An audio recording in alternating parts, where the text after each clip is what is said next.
आप सभी लोगों का यादवेंद्र स्मार्ट क्लासेस में स्वागत है।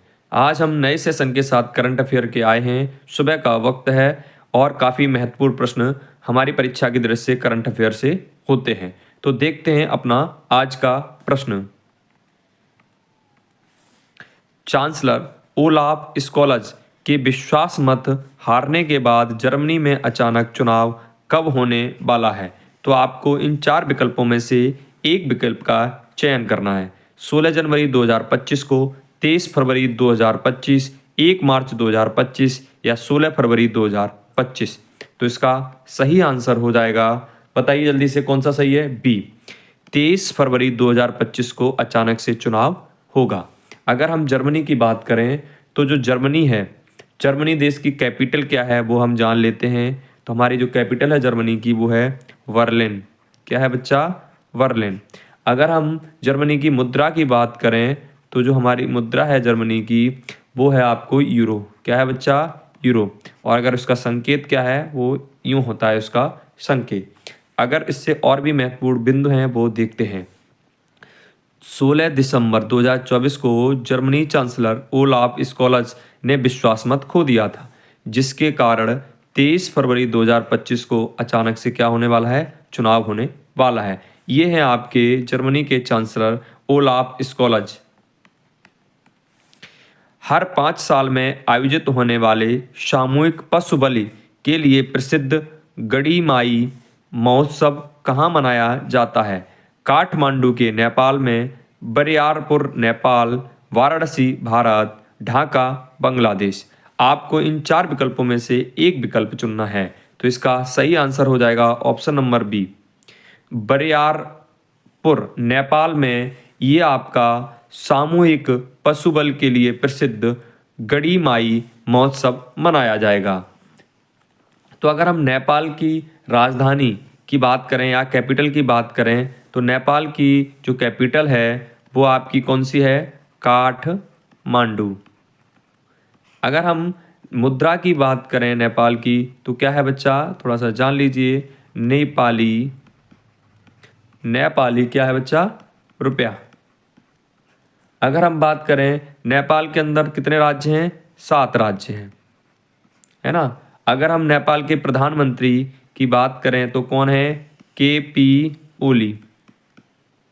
और ये अब तक कितने बार बन चुके हैं प्रधानमंत्री? 4 बार नेपाल के प्रधानमंत्री बन चुके हैं। कुछ अन्य महत्वपूर्ण बिंदु देखते हैं। नेपाल के मधेश, कौन सा प्रांत है बच्चा? मधेश प्रांत में गढ़ीमाई मंदिर हर 5 साल में आयोजित होने वाला गढ़ीमाई महोत्सव दुनिया का सबसे बड़ा पशु बलि महोत्सव है। ठीक है। गढ़ीमाई महोत्सव 2 दिसंबर से शुरू होगा और ये कब तक रहेगा? 15 दिसंबर तक रहेगा, जो 15 दिसंबर 2024 को समाप्त होगा। देखते हैं आगे कौन सा प्रश्न है। किस देश के सेना अध्यक्ष को दिसंबर 2024 में भारतीय सेना के मनाद जनरल का पद प्रदान किया गया है? बांग्लादेश के, श्रीलंका के, नेपाल के या भूटान के? आपको सही आंसर देना है। इसका सही आंसर है प्रश्न नंबर 3 का सी, ऑप्शन नंबर सी सही है, नेपाल। कौन सा बच्चा सही है? नेपाल। आगे पहले जानते हैं बांग्लादेश के बारे में। बांग्लादेश के बारे में क्या है वो जानिए। अगर हम बांग्लादेश की राजधानी की या कैपिटल की बात करें तो क्या है? ढाका। क्या है बच्चा? ढाका। अगर हम बांग्लादेश के पीएम की बात करें तो कौन है? शेख हसीना। कौन है? शेख हसीना, ये है। अगर हम बांग्लादेशी मुद्रा की बात करें तो आपकी मुद्रा है बांग्लादेशी टका। क्या है बच्चा? बांग्लादेशी टका। अगर हम श्रीलंका की बात करें तो श्रीलंका के जो पीएम हैं वो कौन है? दिनेश गुणवर्धना। क्या है बच्चा? दिनेश, उनका नाम है दिनेश गुणवर्धना। ठीक है। अगर हम इसकी कैपिटल की बात करें तो देखो 2 कैपिटल हैं इसकी। पहली जो कैपिटल है वो है श्री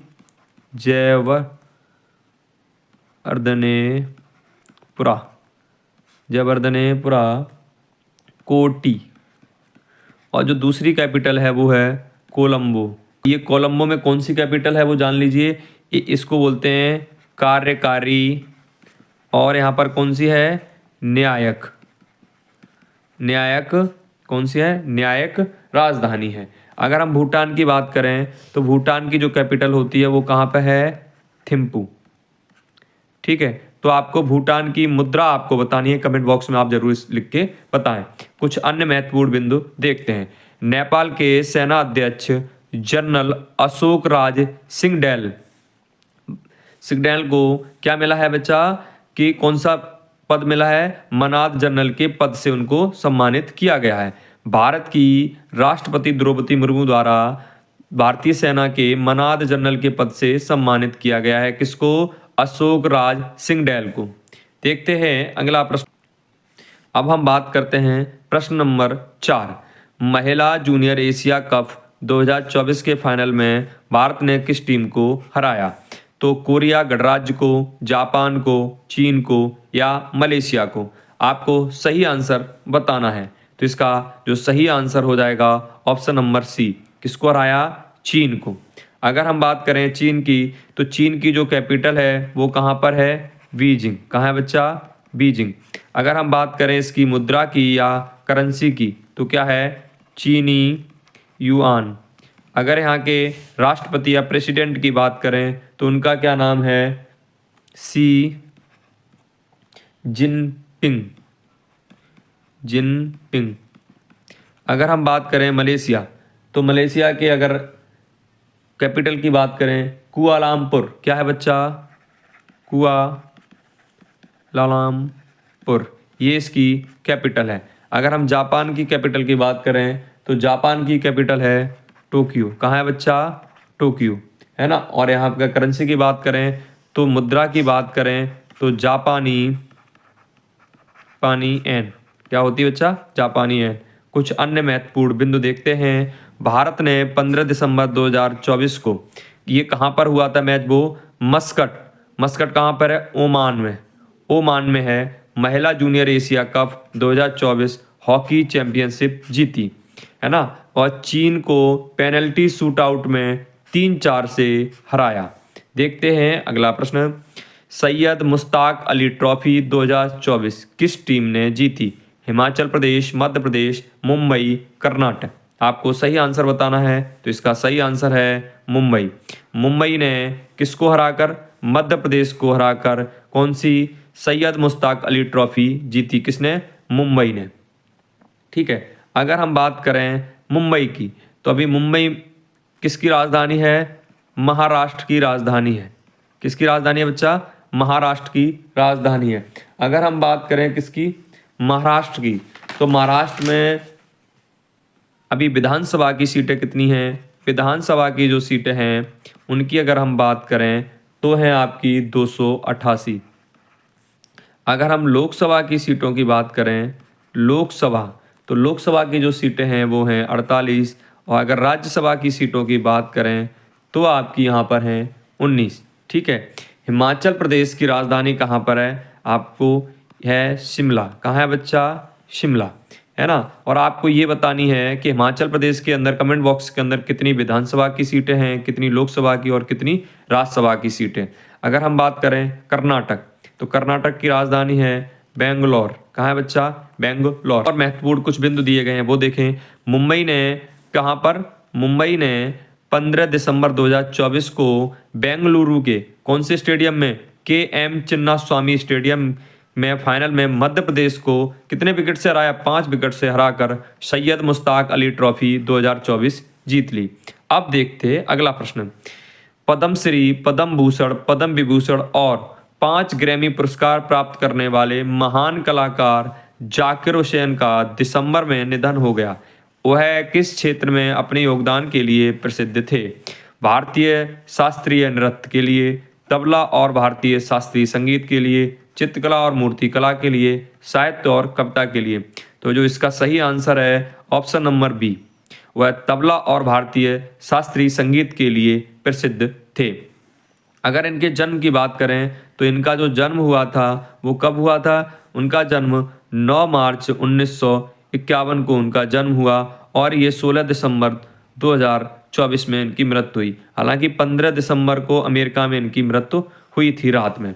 ठीक है, अगर इनके जन्म स्थान की बात करें तो इनका जो जन्म स्थान है वो कहाँ पर है वो आप जान लीजिए। इनका जन्म तेलंगाना हैदराबाद में इनका जन्म स्थान है। देखते हैं प्रश्न नंबर अच्छा, इससे महत्वपूर्ण प्रश्न भी देखते हैं कि तबला वादक और भारतीय शास्त्रीय संगीतक महान तबला वादक जाकिर हुसैन का 15 दिसंबर को कहाँ पर संयुक्त राज्य अमेरिका में 73 वर्ष की उम्र में क्या हो गया, निधन हो गया। विजय दिवस 16 दिसंबर किस महत्वपूर्ण घटना का स्मरण करता है? ब्रिटिश शासन से भारत की स्वतंत्रता को, कारगिल युद्ध में विजय में, 1971 के युद्ध में पाकिस्तान पर भारत की विजय पर, भारतीय संविधान पर हस्ताक्षर पर। तो इसकी सही बात है ऑप्शन नंबर सी सही है। इसका कौन सा सही है? ऑप्शन नंबर सी सही है। देखते हैं इसके महत्वपूर्ण बिंदु। 1971 में युद्ध में पाकिस्तान पर भारत ने क्या की थी? विजय हासिल की थी। 16 दिसंबर को प्रतिवर्ष मनाया जाता है विजय दिवस के रूप में। भारतीय इतिहास में यह एक बहुत महत्वपूर्ण दिन था। 1971 में युद्ध में पाकिस्तान पर भारत की विजय की याद दिलाता है। कब? 16 दिसंबर। देखते हैं अगला प्रश्न। NHAI द्वारा शुरू किए गए नए रूट पेट्रोलिंग व्हीकल्स का नाम क्या है? राजमार्ग सेवा, राजमार्ग साथी, हाईवे हेल्पर, रोड साथी। तो इसका सही आंसर हो जाएगा ऑप्शन नंबर बी, राजमार्ग साथी। देखते हैं महत्वपूर्ण बिंदु। भारतीय राष्ट्रीय राजमार्ग प्राधिकरण राजमार्ग सुरक्षा में सुधार के लिए राजमार्ग साथी नामक उन्नत रूट पेट्रोलिंग व्हीकल्स शुरू करने की योजना बना रहा है। 9 दिसंबर 2024 को भारतीय रिजर्व बैंक के नए गवर्नर के रूप में किसे नियुक्त किया गया है? तो शशिकांत दास को, उर्जित पटेल को, संजय मल्होत्रा को, रघुराम राजन को। तो इसका सही आंसर है Sanjay Malhotra. Option number C सही है। सी सही है। संजय मल्होत्रा 1990 बैच के एक IAS अधिकारी हैं राजस्थान कैडर के, और इनका जो जन्म स्थान है वो कहाँ है? बीकानेर। ठीक है, कुछ महत्वपूर्ण बिंदु देखते हैं। वित्त मंत्रालय में वर्तमान राजस्व सचिव संजय मल्होत्रा को भारतीय रिजर्व बैंक का नया गवर्नर नियुक्त किया गया है। कार्यकाल इनका 11 दिसंबर 2024 से शुरू होगा और 3 साल तक चलेगा। देखते हैं अगला प्रश्न। 82वें गोल्डन ग्लोबल अवार्ड में सर्वश्रेष्ठ निर्देशक के लिए नामांकित पहले भारतीय निर्देशक का नाम क्या है? साजिन एन करोड़, पायल कापाड़िया, मीरा नायर, जोया अख्तर। तो इसका सही आंसर हो जाएगा ऑप्शन नंबर बी, पायल कपाड़िया। अब कुछ महत्वपूर्ण बिंदु इससे संबंधित। फिल्म निर्माता पायल कपाड़िया ने अपनी film all we imagine as light के लिए 82वें गोल्डन ग्लोबल अवार्ड में सर्वश्रेष्ठ निर्देशक के लिए नामांकित पहली भारतीय निर्देशक के रूप में इतिहास रच दिया। देखते हैं अगला प्रश्न। हार्नबिल महोत्सव का मुख्य उद्देश्य क्या है? भारत में पर्यटन को बढ़ावा देना, नागा जनजातियों की सांस्कृतिक विरासत को प्रदर्शित करना, राष्ट्रीय स्वतंत्रता का जश्न मनाना, अंतर्राष्ट्रीय व्यापार संबंधों को बढ़ावा देना। तो इसका सही आंसर हो जाएगा ऑप्शन नंबर बी, नागा जनजातियों की सांस्कृतिक विरासत को प्रदर्शित करना। कुछ महत्वपूर्ण बिंदु। नागा जनजातियों की सांस्कृतिक विरासत को प्रदर्शित करना इनका मुख्य उद्देश्य था। हार्नबिल महोत्सव, जिसे त्योहारों का त्योहार भी कहा जाता है, 1 दिसंबर से 10 दिसंबर तक पूर्वोत्तर भारतीय राज्य नागालैंड में आयोजित होने वाला एक वार्षिक उत्सव है। देखते हैं अगला प्रश्न। दिसंबर 2024 में RBI द्वारा निर्धारित UPI लाइट वॉलेट सीमा क्या है? तो पहले से अब कुछ बढ़ा दी गई है, वो आपसे पूछा गया है 2000, 3000, 4000 या 5000। तो इसका सही विकल्प है ऑप्शन नंबर डी, 5000 कर दी गई है। अगर हम बात करें UPI, क्या लिखा है बच्चा? ये लिखा है आपका UPI। अगर इसकी फुल फॉर्म की बात करें तो इसकी फुल फॉर्म होती है यूनिफाइड पेमेंट्स इंटरफेस। ठीक है, आप कुछ महत्वपूर्ण बिंदु क्या है? भारतीय रिजर्व बैंक RBI ने UPI लाइट वॉलेट की सीमा 2000 रुपये से बढ़ाकर कितनी कर दी है? 5000 कर दी है। अगर ऑफलाइन लेन देन की सीमा की बात करें तो ये 500 रुपये से बढ़ाकर अब कितनी कर दी गई है? 1000 प्रति लेन देन कर दी गई है। अगर आपको हमारी ये यूट्यूब सेशन करंट अफेयर का पसंद आया हो तो हमारे चैनल को सब्सक्राइब करें, साथ में लाइक करें और अपने दोस्तों के साथ शेयर अवश्य करें। जय हिंद, जय भारत।